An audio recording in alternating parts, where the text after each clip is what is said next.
Power does not exist on its own. It has to be in relation to something. Pointing to a person and saying, "That's power," means nothing. Pointing to a white 50-year-old man in an expensive suit who just stepped out of his private jet means something. It means something because of our cultural assumptions about power, money, and success. Power is determined by our cultural meanings, but it is also only available when in relation to something or someone. Why is a bodybuilder considered to be powerful? It is because of the power they have to resist gravity. So what? Everyone resists gravity. Power is also a comparison. We define something as powerful in comparison to what is less powerful. This is how we make meaning. What makes a bodybuilder powerful then? It is not only the fact that they can resist gravity, but the fact that they can resist gravity or act against gravity much more compared to others in comparison. They can resist gravity much more than the average population, so power is defined by its comparative value. Power is influenced by time. The aspect of time does not mean the amount of time in Ark the player has owned the game, but to how many hours spent playing the game or spent doing game-related things such as watching tutorial videos or raid videos. So it is not just time itself, it is the amount of actioned time or time spent, hours played. Power is also influenced by people or connection. More people equals more power, generally speaking. Intra-tribe connections, so within the tribe, it gives more base value to a power than an ally-based value. Assuming one player in each tribe, let's say, and they ally together, the base value, a standard comparable measurement unit of power. An example of a base value of power would be the solo player. Begins the game alone with no interactions and brings no pre-existing relationships with them. Their personality is reserved and they prefer to play alone, so they have a low interaction potential. So say their computer has the minimum specifications required to run the game. They work a 9-to-5 job and they have only time to play at night on the weekends. So the base value of power is something that all players start with, and it is modified up based on whether they have more of the aspects discussed at time, more dominant personalities, more technological advantages with better computer, or more social capital. Let's say the base value is the minimum power value, which is the minimum power with which each individual player would begin the game, at the very least. And let us say that aggregate value is an accumulated total value of the specific instance of power. Even the most influential person will also start with the base value, which is scaled up based on the things discussed, which would then become the aggregate value. For example, a single intra-tribe connection, player to player within a tribe, it's stronger and it affords more power value than a single ally connection of comparable effect. But if the ally connection in question is with a player of a very large and powerful tribe compared to your tribe, then the aggregate value of the inter-tribe player-to-player connection is stronger than the intra-tribe connections. Let us say the production value or efficiency is a concept which, for example, 2 efficient players are more powerful than 4 inefficient noobs. Basically, this is a unit of power subcategory which aggregates to the final form of power. The efficiency of the players, that includes how knowledgeable they are, how well they work. Basically, it's getting the most efficiency out of your time. So time is the essential unit of power, and how efficiently you use that time will boost that power rating. So if you're efficient, you can have the same amount of time as noobs, but you'll gather more resources, you'll gather more social connections, you'll just be able to accumulate more in the same amount of time. So that will boost your power rating. And also psychological and individual social dynamics. So dominant relationships will become leaders. Generally speaking, they start with a higher aggregate power value because of their predisposed personality, really. We also have social proxy extension, meaning interactions between individuals also extend to others in the group that they are directly engaged with. Interactions between individuals indirectly affect those that are socially connected to those individuals that are engaged, forming group relationships as opposed to individual relations. So basically that means I form a connection with my connections, friends of friends basically. I don't know this person directly, but I have a relationship in a sense by proxy with someone who I know who has a relationship with them, friend of a friend. And we mentioned knowledge and experience, which goes into efficiency as well. But the knowledge and experience of the game directly relates to efficiency and time. And the interaction potential is another subset of the measurement of power. So the interaction potential is the estimated potential of interactions that the player might encounter. This estimate is affected by the total number of players that are active on the server that this person might be playing on.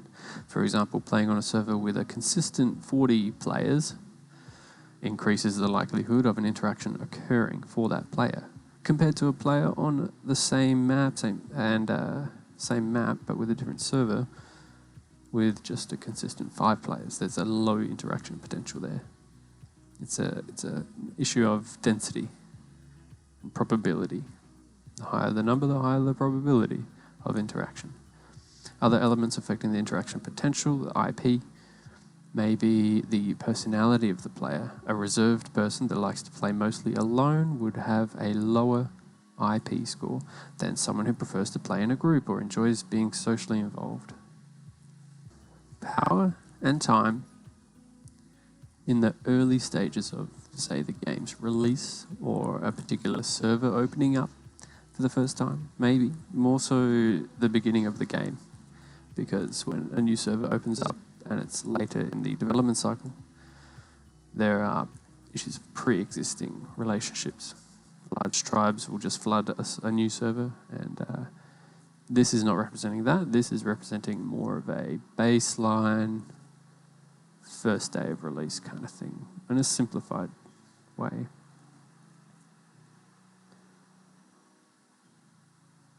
So we have 3 different scenarios here. A solo player, a twin brothers or sisters in the purple and blue circles here with very similar personalities, and we have a duo of brothers with a submissive personality and a dominant personality, 1 and 2, and brother 1 has been playing for longer than player 2. Player 2 just begins here.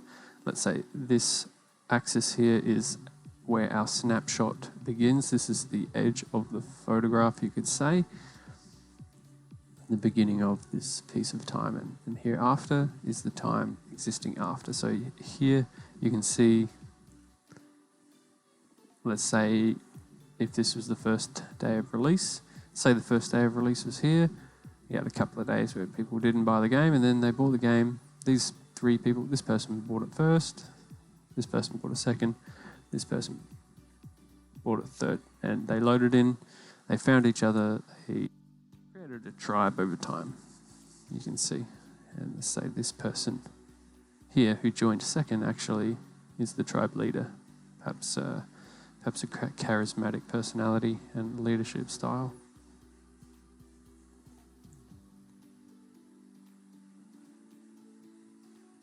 So we'll go through and discuss this now. Okay, so each player begins with a base value of power at the minimum. and it is modified based on their influences on power, as we discussed before.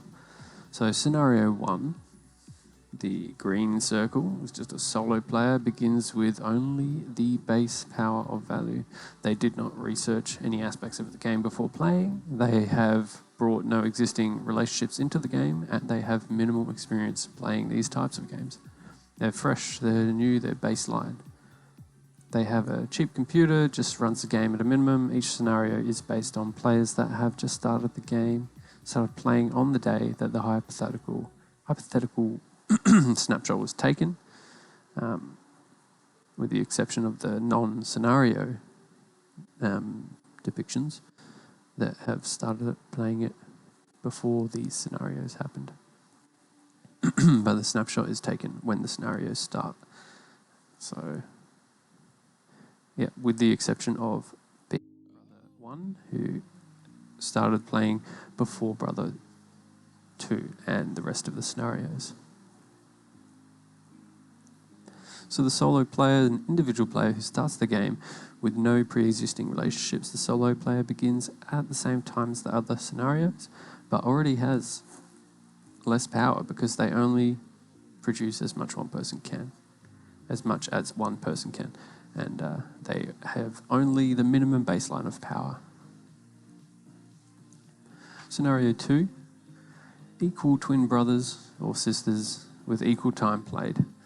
So the twins that have a very egalitarian relationship and a very similar personality to each other, they start at the... now I say brothers or sisters, but let us imagine that it's just brothers because the gender dynamic would throw the example off. Females and males in game spaces have different power baselines, you could say. Or at least that the gender actually influences the power. I'm trying to keep a simple example here, so we'll just say twin brothers. They start at the same time, play an equal amount of time as each other, being biologically brothers and growing up in the same household, we imagine. They bring a particular pre-existing relationship to the game. They make decisions together, but they do have some different interactions with other players. They're not just one person. They have different experiences. Their social proxy extension effect, the friend of a friend effect, in relation to one another is higher than in other scenarios. So because they're so closely linked, if I'm one of these twins, my twin gets into a fight, that affects me quite... I'm quite closely connected to that third-party interaction, let's say, because of our strong twin bond, you could say. So their social proxy extension effect is quite high. So, for example, if one of the twins are attacked by another player, signifying a negative interaction,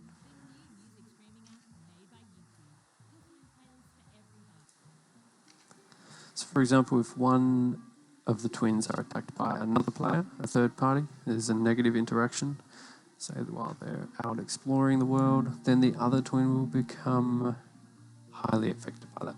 So more of the negative interaction that happened between my twin, let's say, more of that negative interaction is passed over to me than it would be with their other scenarios. So they start higher on the power axis than the solo player because together they can achieve at least double the production of the solo player. Their social presence and interaction potential is double that of the solo player as well. So really, it's a no-brainer that two people working together starts higher on the power scenario than a solo player who just has the baseline. But there could be other examples, perhaps if the solo player was a very charismatic and leadership-orientated person, maybe they would actually have more power than, they would begin with more power than, say, this twin scenario.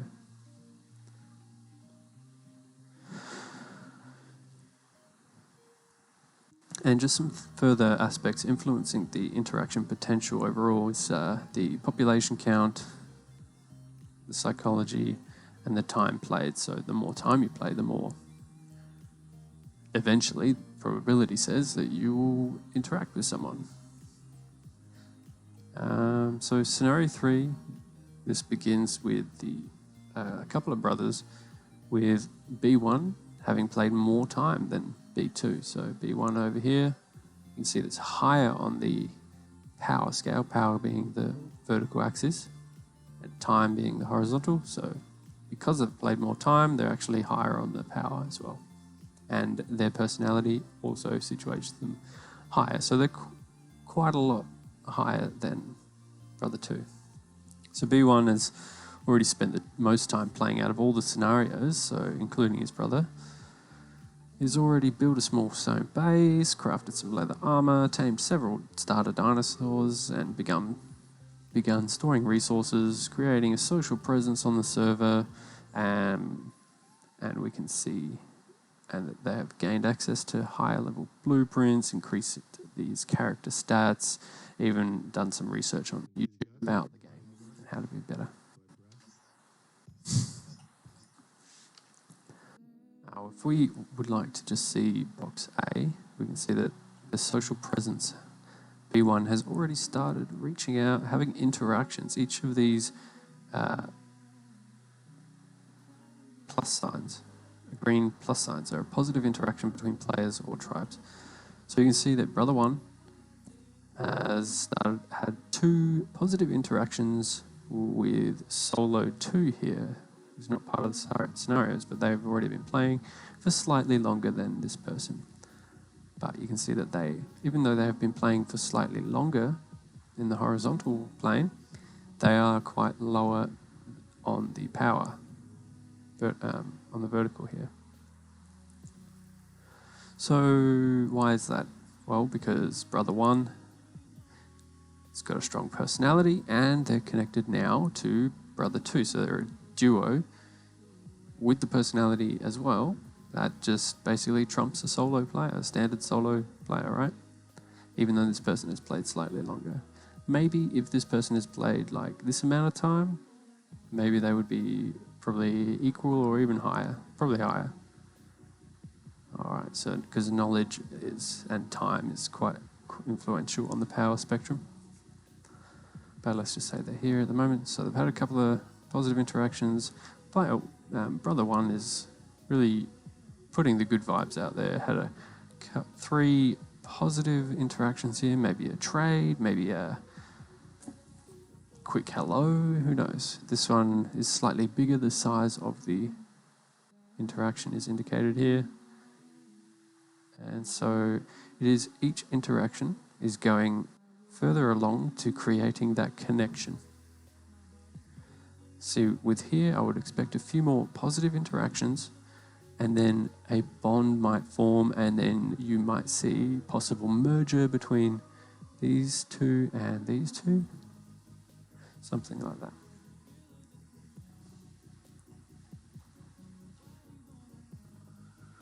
So he knows more about the game. He knows where the nearest resources to his base are. He has a vague but recent history of the social activity on the server, some of the tribe names on the server, basic game mechanics, and how to spot a dangerous dinosaur in the wild. He knows how to survive in the game. He knows what he's doing now.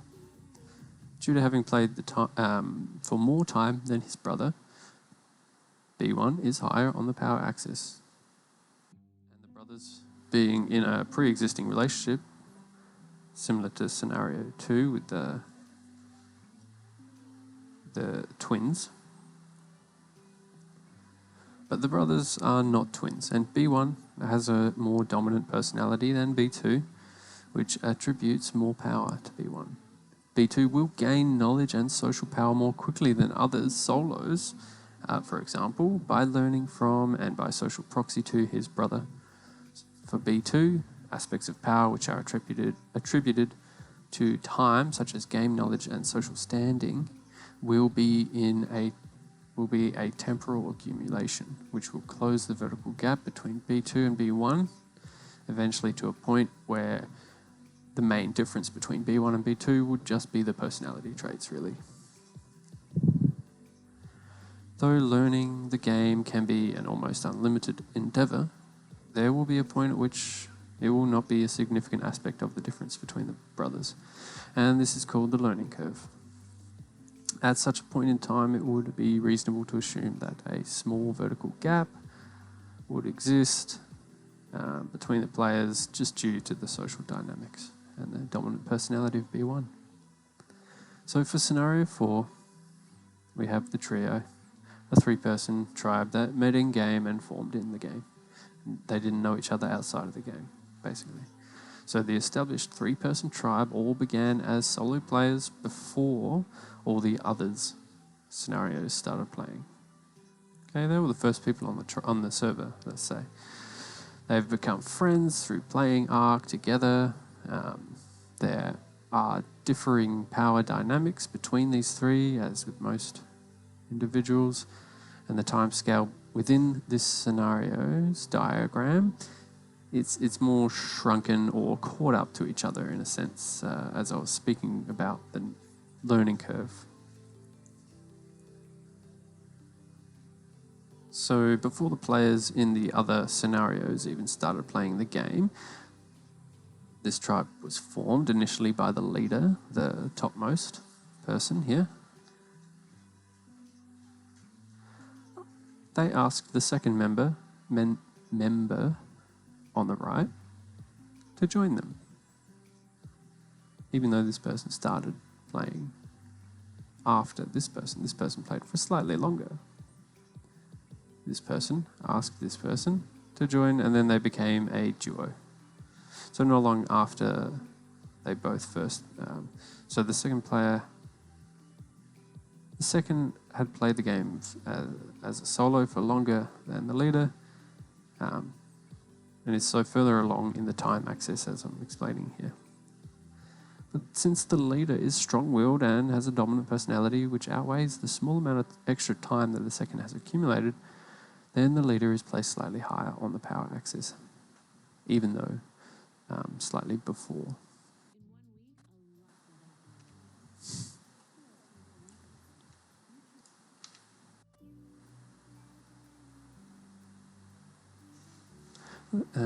So further along this axis, and the leader is placed slightly higher on the power axis.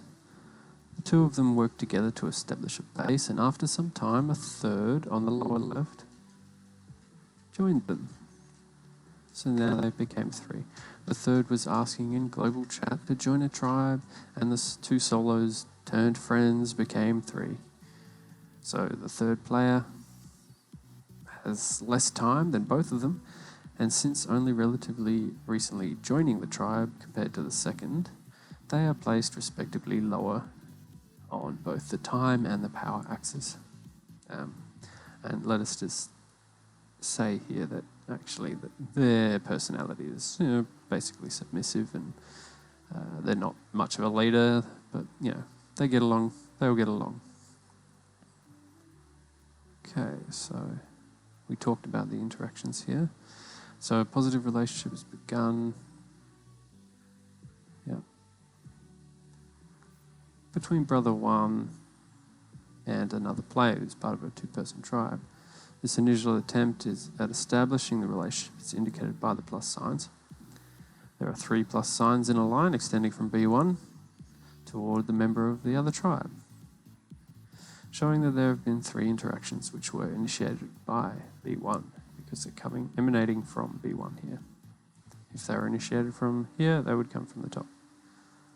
All interactions with this other tribe were directly with the creator, or the owner of the, or the leader. The relationship is roughly halfway to becoming an established alliance or bond or connected relationship.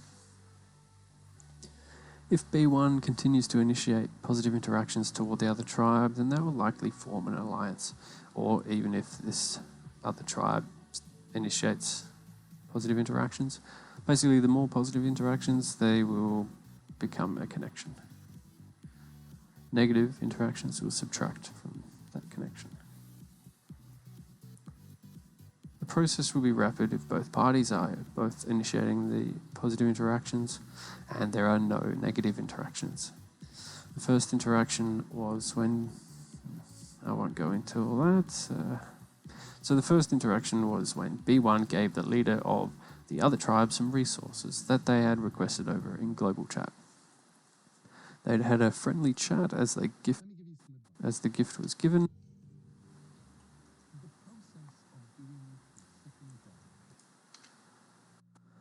This was a small yet positive interaction, indicated by the small to medium size of the plus sign.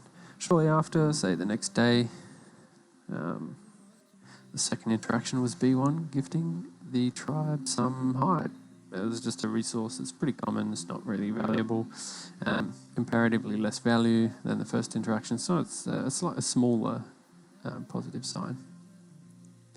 A few more days pass, bringing us to the present day, the snapshot, and the most recent interaction, again initiated by B1, was B1 and his brother, B2, helped this tribe defend against attackers.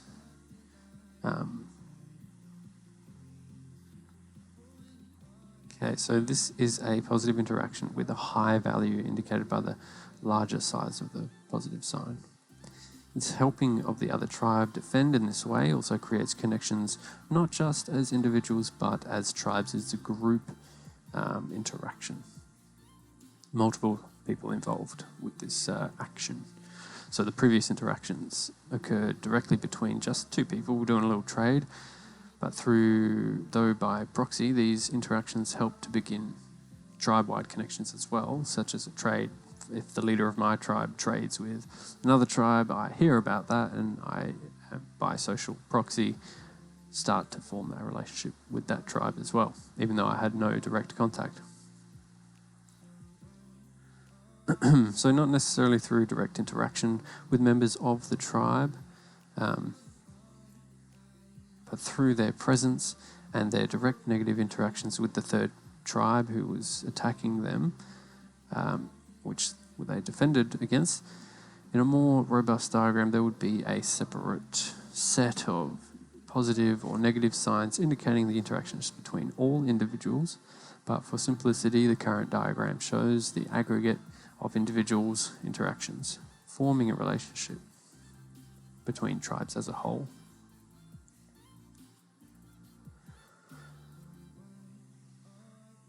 At this snapshot in time, this is the extent of the relationship between the brother tribe and the other duo tribe, based initially on direct interactions between the leader of each tribe and then with a final interaction based on multiple individuals, which resulted in a positive tribe-to-tribe relationship beginning to emerge. Each interaction was of varying value and temporal distance. The value of a positive interaction affects the temporal element of the relationship formation, so the higher the value of the interaction, such as helping to defend against attackers, it speeds up the time it takes to establish a positive tribe-to-tribe relationship. The bigger the gesture, the quicker the connection. And the same would go in reverse with establishing a negative relationship. By using the same logic, one could do either to establish a positive relationship.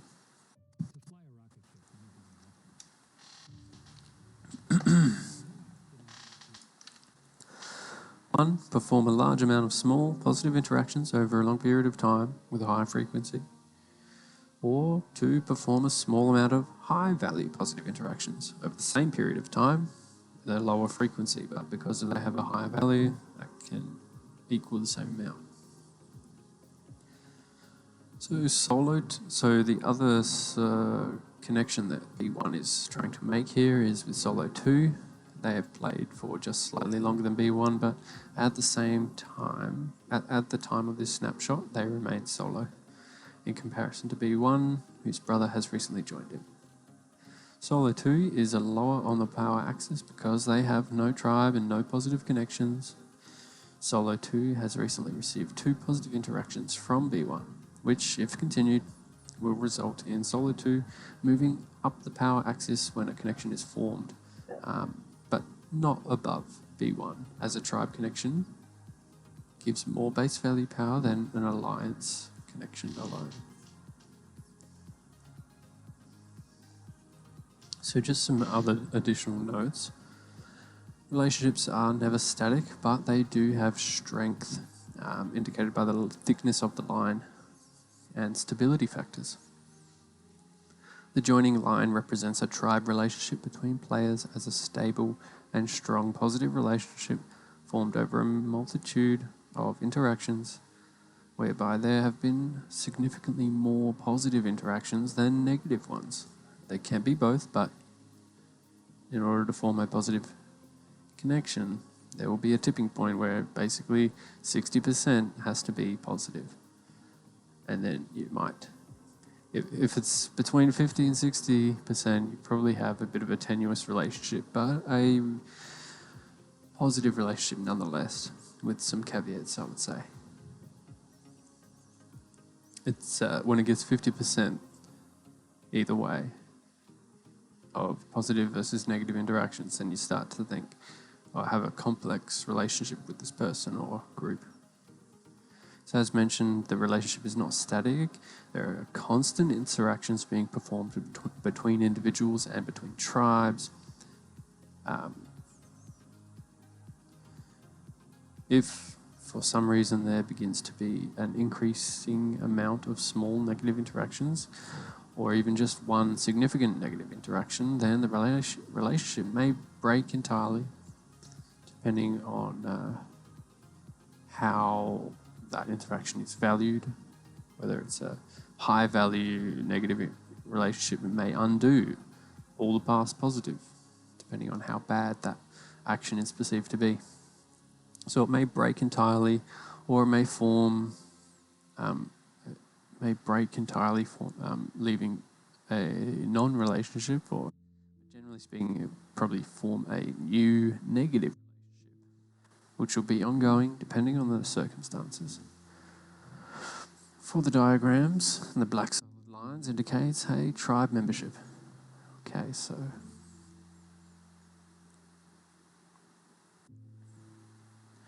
let's say our scenarios have moved along in time, and now we are in the middle phase of time, and we can see connections beginning to make. You can see here, all right, we'll go through this one by one. So over time, an alliance is formed. You can see the solo that had previously begun receiving positive interactions from B1 has now joined them. They've continued that relationship, they've continued those positive interactions, and now they are a tribe. They've joined. And the positive relationships have continued also with tribe 2 here. So now they decided not to merge, but to form an alliance, which is a sort of soft merge, I guess you could say. It's a grouping of individual groups rather than this tribe 2 probably didn't want to relinquish their power to merge underneath the trio here. So over time, this alliance formed, indicated by the blue line and the blue circle here. They are an alliance. So multiple factors contribute to this group now being the highest on the power axis. As you can see here, they are the biggest group, and even though collectively they've played less time than Charlie group here, they are higher on the power axis. They've just got more people.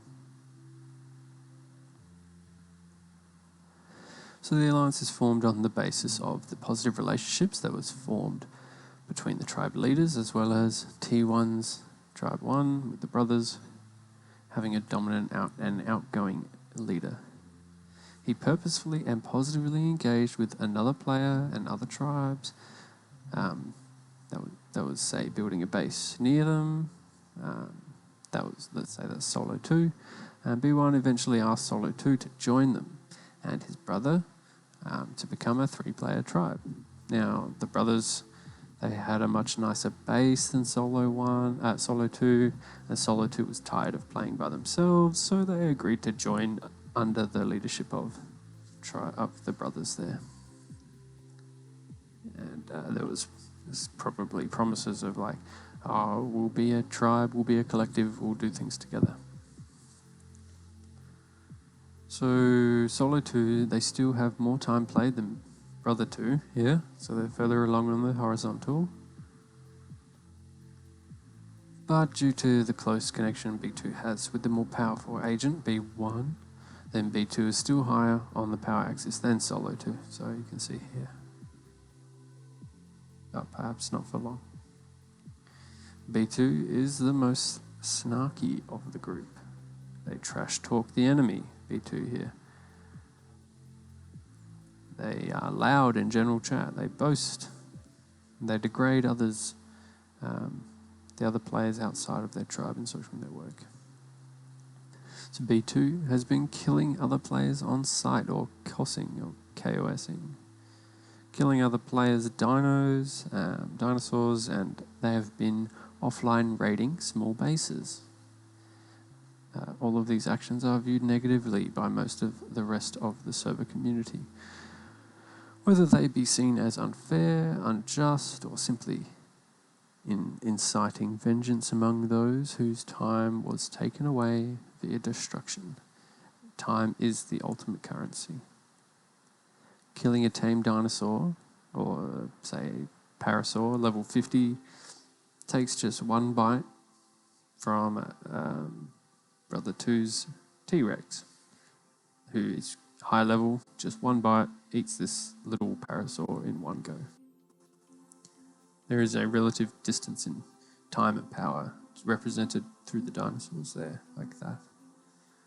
And I will explain. So to tame that parasaur, assuming you have no other dinosaurs, there are a few steps.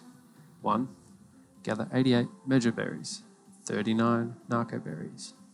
Let's assume by hand, as you have no other dinosaurs, so you gather them from nearby bushes. It takes approximately 10 minutes in ideal conditions where you don't get attacked or anything like that. 10 minutes straight of just mashing E on bushes. Find a suitable parasaur. This could take a varied amount of time to find the parasaur that you want, and depending where you are and where you look, let us assume the player has a small base near an easy spawn beach where parasaurs frequently spawn and roam. Sometimes you just have to get lucky to find the dinosaur you want. So let's assume not long to find the dinosaur that you want. 10 minutes to gather the berries, and now you must knock out the parasaur. Say you found one that you want. It's an appropriate level. It's the one you want. It's the colour you want even. So this parasaur will run further and faster than you can as you attack it. So it will run, then you have to chase it, but it's faster than you and it can run further. So there are a few options to knock out the dinosaur. But assuming in this scenario the player is low level and can only craft a club, which is at level 8, and bowlers at level 7. It takes 270 experience points in total. Getting to level 8 for an experienced player might take no longer than an hour, probably less. This involves killing small dinosaurs, gathering, crafting, exploring. So once you get enough experience points, you can unlock the crafting. The items takes only a few seconds, but first you need to gather the resources, by which time you would already have during your leveling process, let's assume. So you will not add time here for resource gathering. Let's say you've already got it in your adventures to get to level 8. So once you have the bowler and the club and the parasaur, you need to accurately throw the bowler to capture the parasaur. Then proceed to bash it on the head using the club until it becomes knocked out. Assuming competency with a bowler and a club, and that you don't get killed by some dillos or small dinosaurs attacking you, say everything runs smoothly, this may take less than 5 minutes to bowler and knock it out. Due to its high level, level 50 is pretty medium, and the primitiveness of the club, it's not very effective.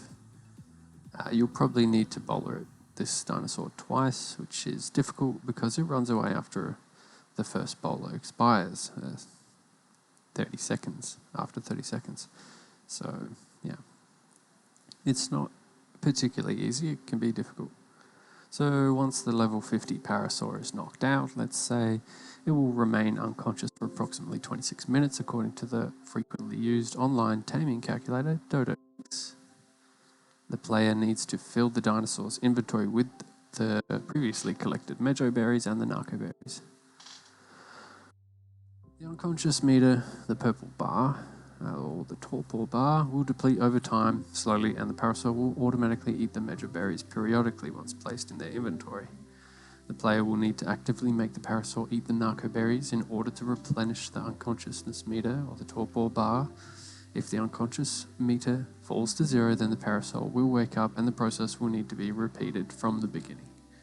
If all goes well, after 26 minutes, the parasaur will eat its final mejo berry and wake up with the sound of drums and trumpets, and the nearby player will be prompted to name the parasaur, and it will then be tamed and controlled by that player or tribe. The single parasaur killing bite from a high-level tamed Rex. We've explained how complicated and how much time it takes to just tame this parasaur for this low-level person. But for the high-level person who already has a T-Rex, maybe they joined the tribe that already had it and they didn't even do anything for it. A single parasaur killing bite from a high-level tamed T-Rex, it shows the power and value differentiation as relation to time. The parasaur took a couple of hours total to acquire, so it is quite valuable to the low-level player. But to B2, who only sees the parasaur through his own lens of power, where a parasaur can be tamed in just a few minutes if he wanted to. This is due to the power differentiation allowed to him through being part of a tribe and using labor, such as already made tranquilizer darts, one-shot knockout. Just click and it will be knocked out rather than bowling and bashing it. It's much simpler.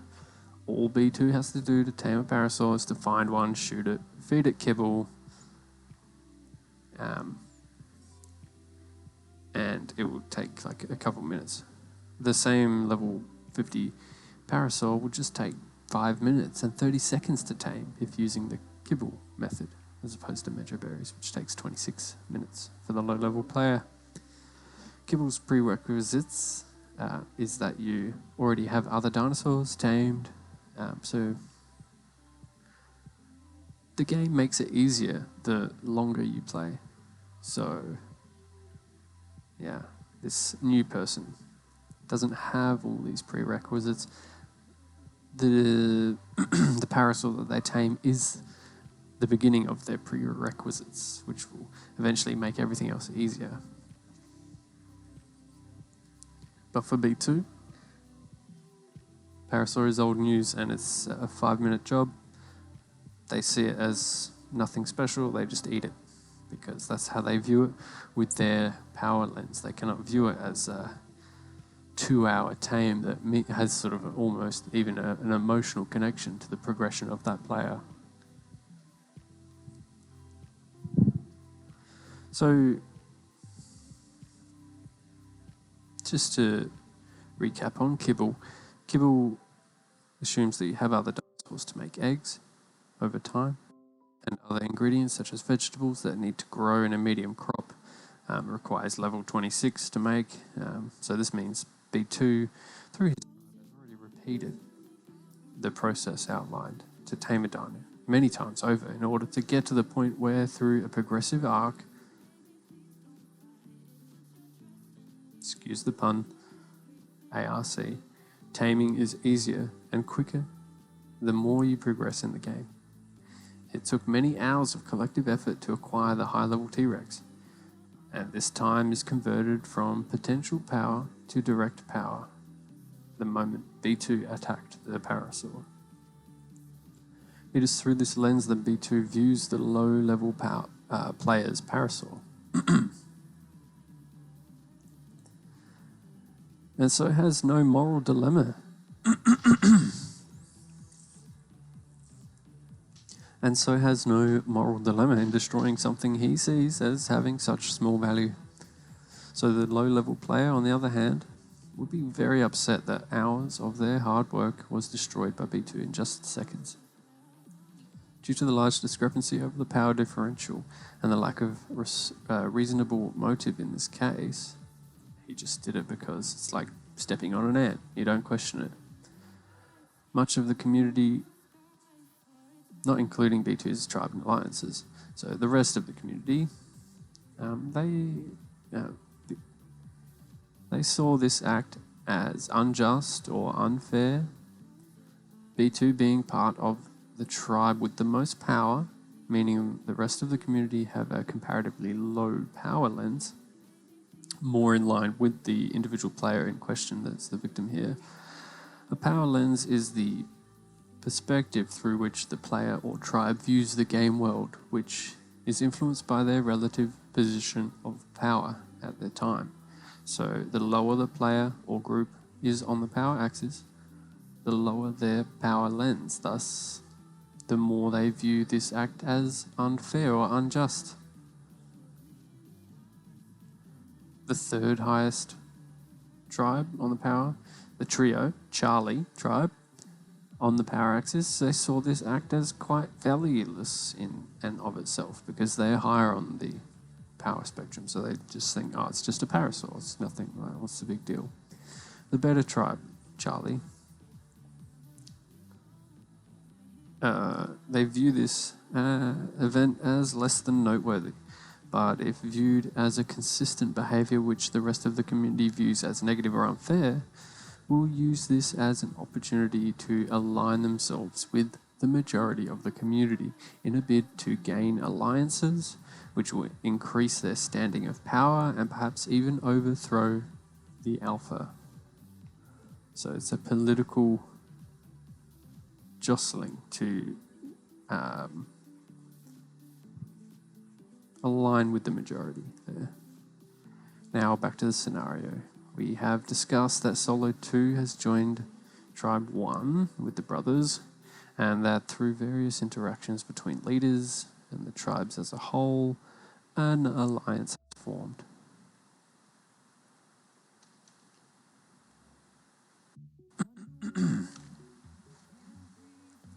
It is discussed that B2's conduct is questionable and resulting in negative relationships forming, which is indicated by the orange lines, which we'll see. So these orange lines are negative interactions, as B2's behaviour is quite freelance, you could say.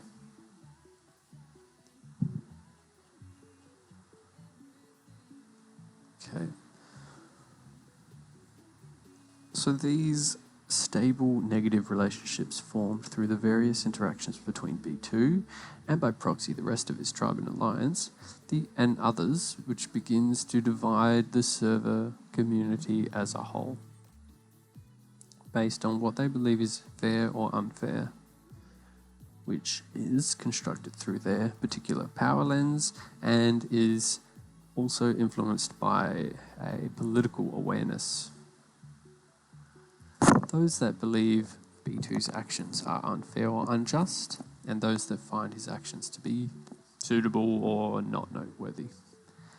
As discussed, it is not solely the power lens which determines the views of fairness, as the Charlie tribe now has a decision to make about what side of this newly forming divide they will find themselves on. Risk being destroyed in war against a more powerful tribe, or build alliances based on common held views of fairness in order to overthrow the Alpha tribe. The result would be a significant relative shift in power, be it up or down. The actions of B2 have both reaffirmed T1's, Tribe 1's position of power by performing it over others without recourse, while also threatening their position via the creation of an enemy. They have created an enemy through their actions. There is a line between power reaffirmation and power exploitation that B2 did not tread carefully enough. He strayed too far into exploitation of power within the social context he conducted himself. For T1 and the Alliance, if Charlie Tribe attacked them, and a win against Charlie Tribe would be a significant, so Charlie Tribe here and the Alliance here, the big people here, the players, the big players, and Alpha, Beta. Charlie is Beta. That's slightly confusing, but sure. Let's say if the Alpha Tribe, Tribe 1,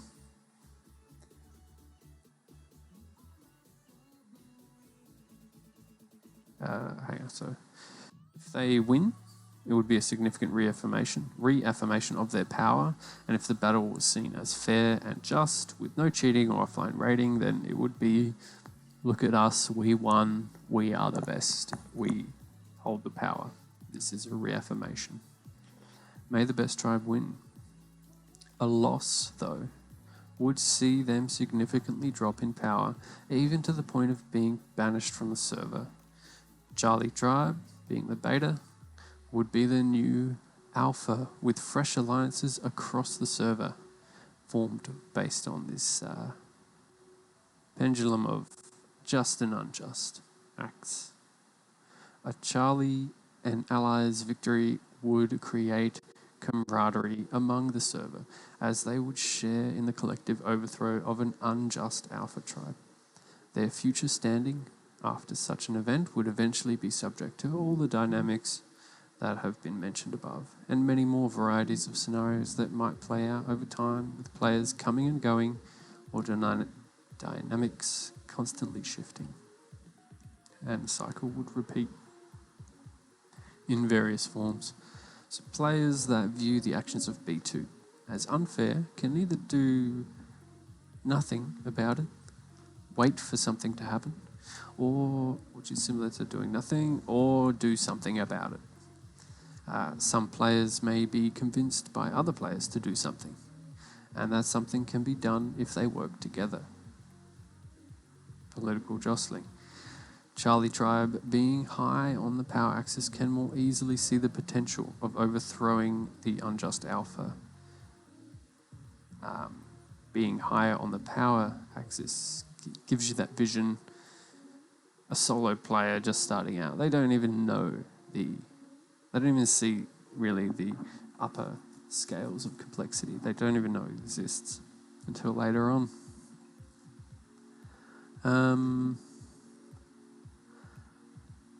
So Charlie Tribe, being higher on the power axis, they can more easily see the potential of overthrowing an unjust Alpha.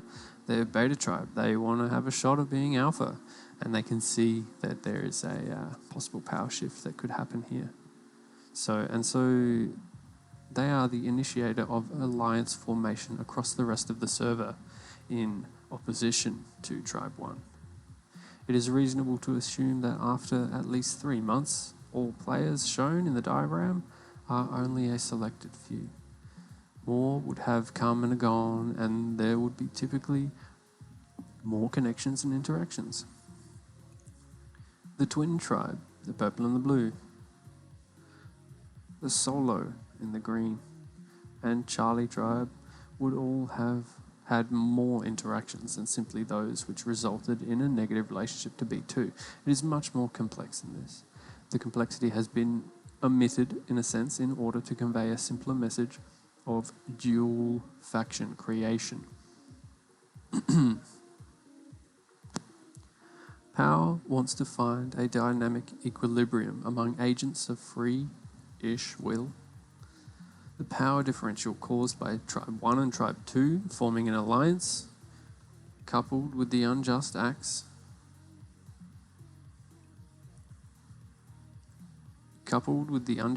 of B2, was so great that it prompted a sudden rise in power in opposition. The mechanism by which this opposition takes form is through an oppositional alliance, which would be Charlie tribe and the rest of the server. These guys here would all connect. And we'll see that in the next thing. So this alliance here, that created a shift in power as well. Charlie noticed this. Yeah. So some other notes on alliances. An alliance is both a conceptual element throughout history of humans, as well as a specific technical elements through which it takes its form and is performed. Various pacts and treaties signed on paper by leaders of countries or nation states, while ceremoniously witnessed by an audience. Backed by the long-standing philosophy and institution of law. More importantly, law is backed by a pre-institutionalized relational behavior and checks. Threat of violence, schismogenic relationships, reciprocity, and power, to name a few, just as there is a ceremonial routine for treaties resulting in a geopolitical alliance. So too are there similar practices for creating an alliance in Ark. An alliance can only be formed formally by created by the leaders of tribes themselves. Through their avatars, they must meet and metaphorically squiggle their pens, sign the treaties, metaphorically speaking, or rather, they stand in front of the other player, hold E while looking at them, and select Alliance from a pop-up radial wheel. When players meet in game and are close to each other, or using a spyglass from a distance, say, their avatar name hovers above their head in green text. Once in an alliance, though, the text becomes a light blue, signifying that you are in an alliance. So you can meet another player that you'd never met before, and you will know that they're in your alliance by proxy, really. It's a visual indication of the social proxy extension, which reaffirms that social proxy effect. So once it becomes blue, creating an alliance in this way means that players of different tribes in an alliance, they can freely move around each other's base defenses without being shot. So they are not targeted by the auto turrets or aggressive dinosaurs that would otherwise kill an approaching player. There's an amazing amount of trust there that goes into an alliance.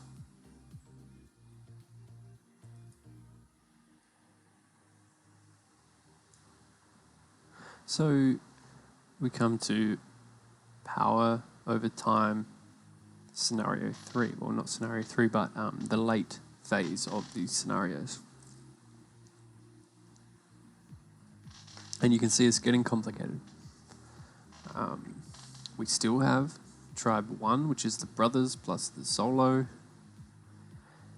You still have Charlie tribe over here, which is just kind of fallen off the power scale a little bit. That you can see they probably haven't started to form these alliances yet, which they probably would have the opportunity to do. And you can see that there are some negative interactions between the tribe 1 and tribe 2 of the alliance here. This is it's a weakening of the alliance. You can see that there has been some turmoil here between different characters signified by the negative interactions between players here. So the leaders of the tribe B1 and the leader of tribe 2, they've had some negative interactions. And even between these secondary players, they've had some negative interactions, and there's a weakening of the alliance here. Alright. And you can see negative interactions all over the place emanating from these brothers. So that's not good news for them. Alright. Now just to give you a rundown here. This one here with the red line is a pre-existing relationship. You can see they've just started to join this group here. In a bid to maintain their power, Tribe 1 is taking on new recruits. Okay, so they're connected, and this person got accepted into the tribe also.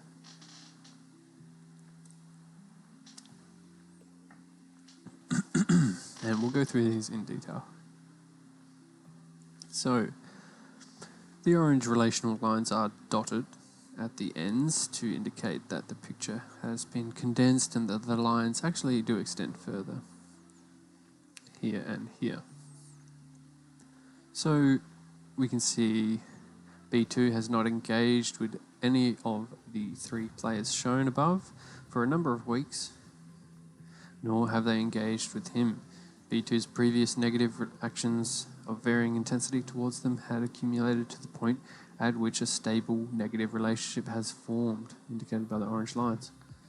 In this late phase diagram, the lines depicting these relationships are thinner than they initially were in the middle phase. So over time, when there's no further interaction inputs, the relationships begin to decay and weaken. Whether they're negative or positive, they just begin to fade away.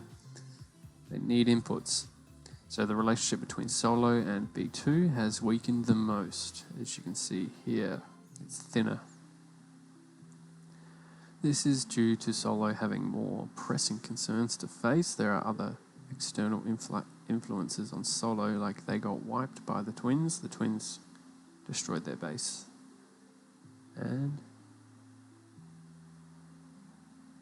you can see here that Solo initiated a positive relationship to the twins, which we'll go into later. The twins viewed that as a very large negative, so they wiped them. Well, we'll go into that. So the twins and the Solo. Solo initiated what they thought was a positive interaction. Positive sign here. Okay, so to the twins, the twins perceived this action as a negative interaction. There's a miscommunication, a difference of values, or just something that was not on the same page. So as the twins have more power than the Solo already, the option to wipe the Solo was available to them as a reaction, which they did. Solo was wiped by the twins, and so is the twins whom Solo dislikes more than B2. So,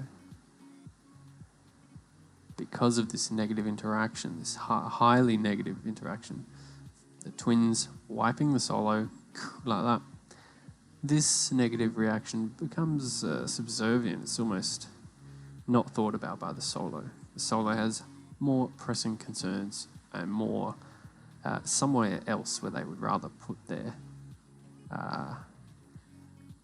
their interactions, their relational capacity is only limited, so it gets put into a different stream. So, as the twins, they wiped Solo. Solo is wiped by the twins, and so it is the twins that they dislike more. It is a comparative twist. The twins wiping Solo is shown by the orange line, turning into a red strike. So, wiping Solo is shown as a single, high-value negative interaction by the large orange negative sign. The upper limits of what Solo considers to be a negative interaction has been stretched, and so B2's previous actions now seem comparatively less negative in magnitude, resulting in a lower value of negativity assigned to those actions that were previously done from B2. So now that Solo has been wiped by the twins, comparatively speaking, what B2 did to them earlier is actually not so bad. Now that they realise the extent of the negative relationship, which is getting wiped, is the worst thing. Thus, weakening the negative relationship between B2, it's become weaker, it's become less important. It's changed. The value that was once assigned to the negative relationship from B2, or that interaction, is now changed because the perspective of the Solo has changed. The Solo can either try to rebuild and risk being wiped again, or probably by the same people, the twins. So, or they could join a tribe, they could even join the twins, or they could join a different server or stop playing altogether. These are their options. Now, what about T1 and Charlie? Okay, so what is happening with this alliance here? What is happening with Tribe 1 and Charlie? What's happening here? B2 and the last member to join Charlie Tribe, on the lower left, have a negative relationship with each other. This is shown by the orange line connecting them. Though the only interaction between Tribe 1 and Charlie is between B2 specifically and the last joining member of Charlie, some of the negative relational values from that specific interaction between individuals are passed on to the other two Charlie members by social proxy extension. You do a bad thing to someone, their tribe hears about it, and that negative relation starts to spread among the group. So indicated by the yellow joining lines stemming from the orange relational line. So here we go. This is the negative interaction between the individuals, and this is the social proxy that stems off of this interaction. You mess with one, you mess with the rest, basically. Okay.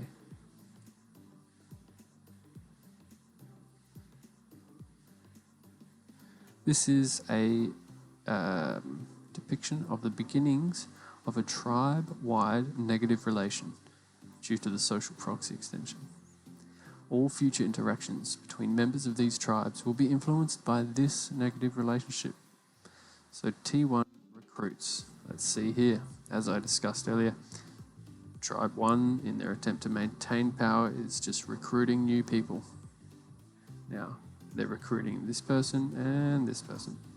They're just recruiting like crazy, just to maintain their power. You can see a thin line here.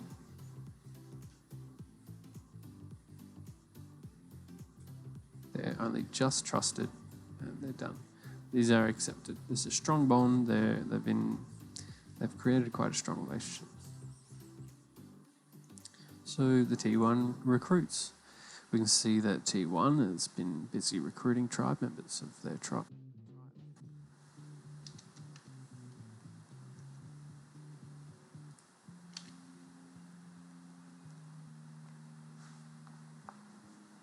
Most recently, and least trusted, the dotted thin line to the new recruits, a pair of new recruits. They have a pre-existing relationship with each other. When they started the game, they're friends in real life, and they decided to play Ark together. Then they got recruited by Tribe 1 with the brothers. There is no yellow social proxy line joining them to the negative relationships of B2 because they're new and they're not savvy to the current server politics. If they find themselves forming stronger relationships to T1, then the social proxy may begin to take effect. There is a temporal jump. These pre-existing negative relationships, over time, the new recruits will become part of that network, and the social proxy can affect them, even though they weren't actually around for these negative interactions. It just continues on through the group over time. We also see that one of the pair has begun establishing a positive relationship through positive interactions with the twins, you see.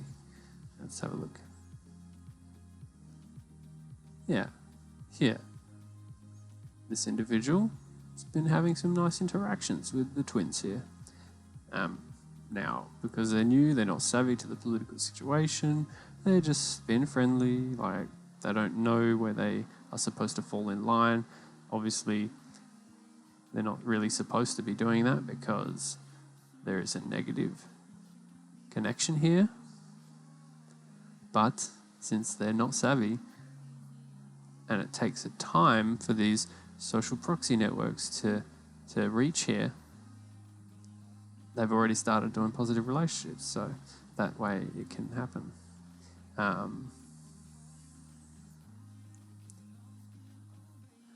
if they find themselves, it will eventually, if they become close to their tribe, it will eventually become a negative. So, yeah.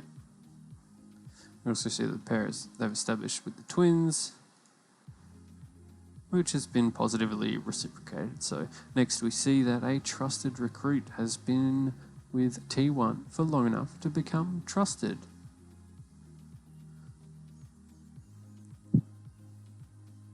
A solid black line there, thin black line, which means the social proxy extension, though weak, has connected this player to the larger political realm. This is due to their connectedness to D1 as a member. This recruited member, though having been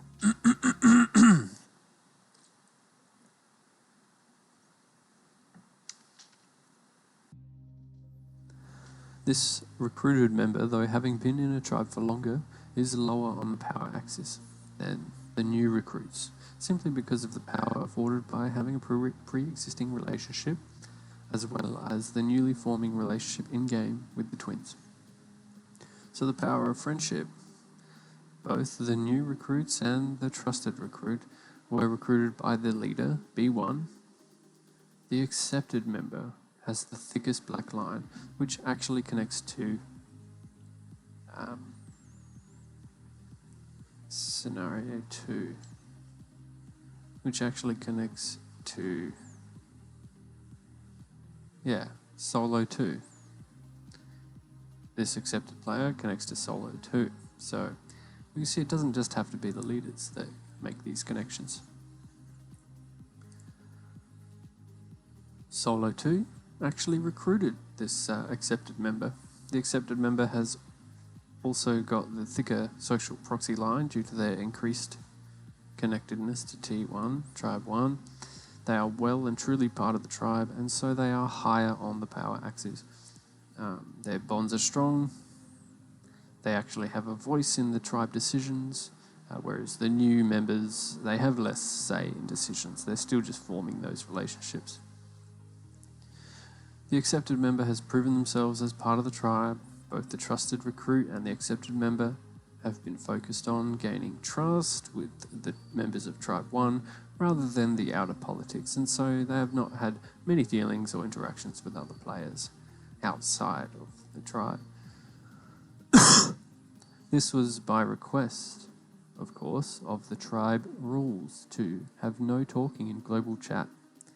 The new recruits have been making positive interactions with the twins, though, so they have not been abiding by the tribe rules. The weakening alliance between Tribe 1 and Tribe 2, let's have a look at that. So here we have a set of related interactions that has contributed to the weakening of the alliance relationship between Tribe 1 and Tribe 2. Now let's just have a look at this in detail. Of course, hypothetically. Firstly, in the lower section of the box, between S2 and the second, there's a large negative interaction from the second member of T2 towards here. This large interaction to them. Now we don't know what that could be. It could be anything. Maybe they killed them, maybe they shot them, I don't know. Negative action on the lower end of the scale of magnitude.